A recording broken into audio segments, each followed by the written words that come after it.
in chemistry.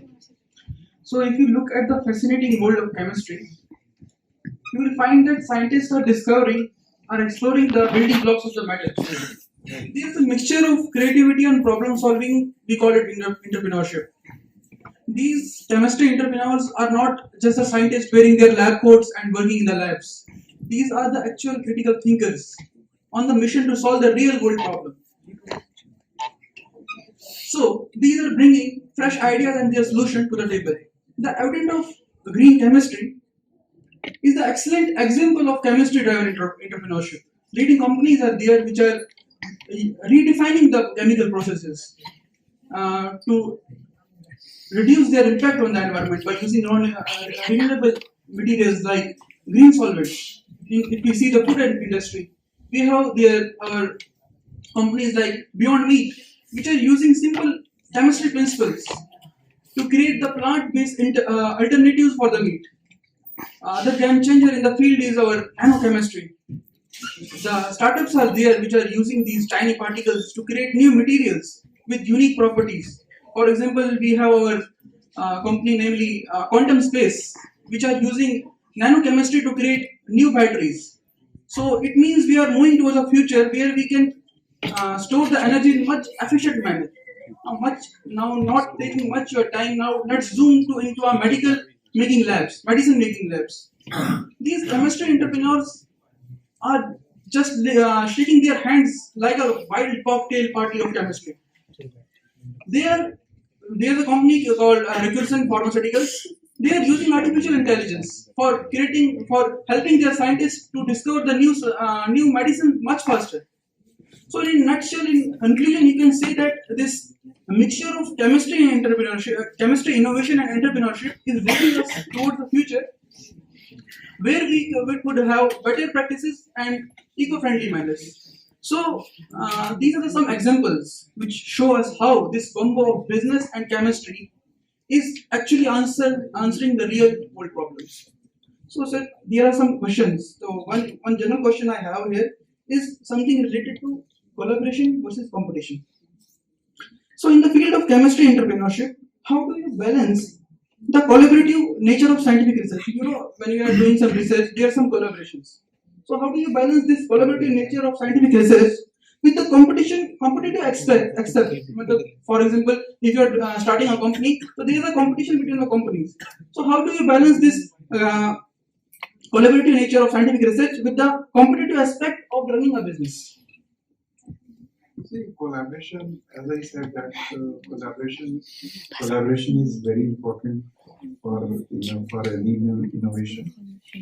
So today, a lot of companies in India, smaller companies are collaborating with bigger companies, and competition is one thing that which is part of the game, and you have to excel. Excellence is something which you need to acquire, need to develop.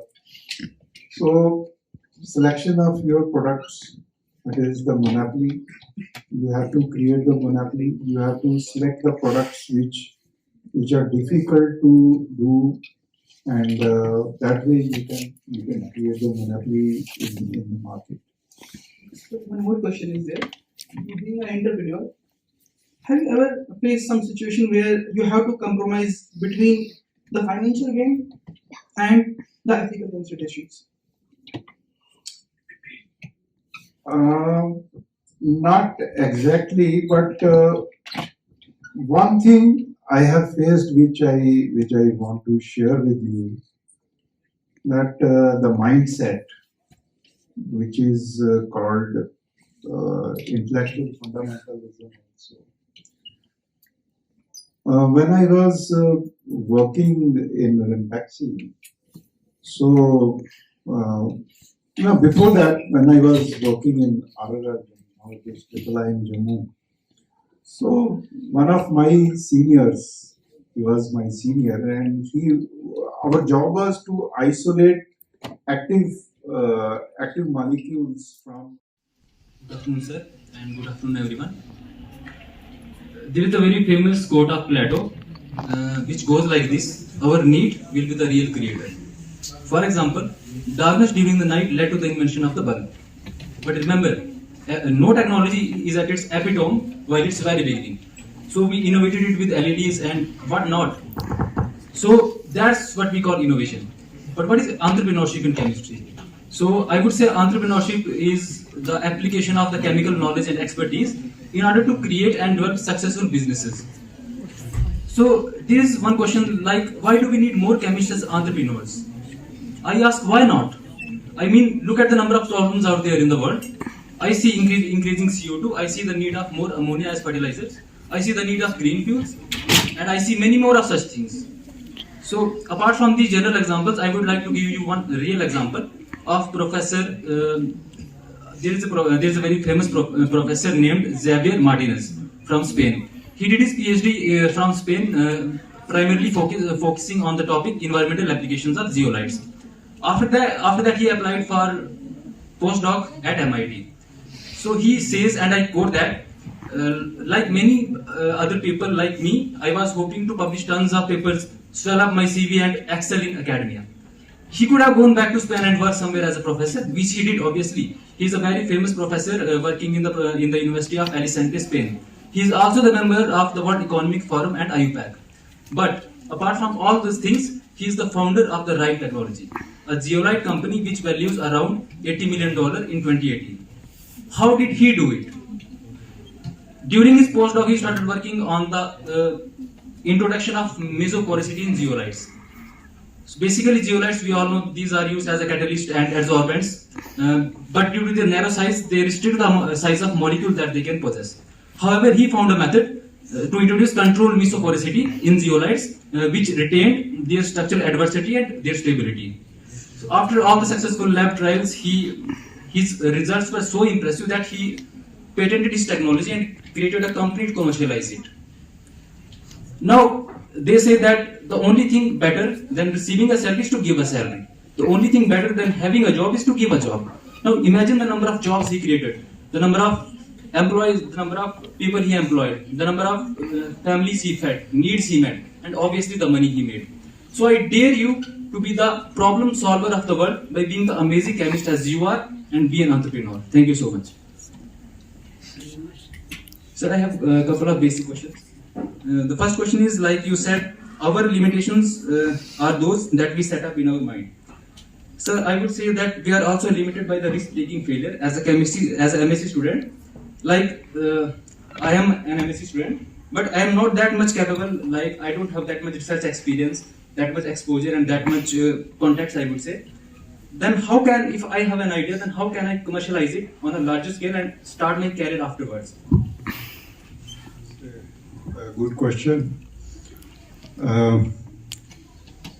It is very important to know that why there is so much of failure, first of all.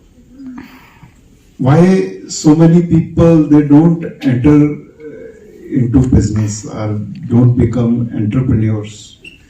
Because the data says that 10% success rate is 10%. That is, out of 10, only one will be successful. So I have seen that this is my observation, that there are three kinds of people in the world. The first category is they never attempt, so they are a failure. Second category, they attempt once, and most of the time, as I said, 10% is the rate of success. So 10 out of 1 will be successful. They attempt once, they fail, and then they quit. So they are also failure. Third category of people is they attempt once, they fail, then they attempt again and again till they become successful. Success has the nature, success is very shy. It lies behind failures. Most of the times, when you start something, some new entrepreneurship or business, you will face failure. If you are determined, if you attempt again and again, you will be successful. One day you will be successful.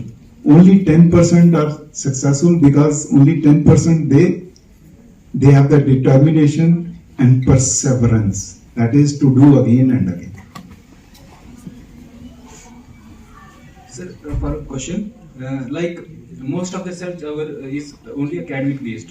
So how can we shift our focus from the result oriented academic research to the goal oriented innovative research?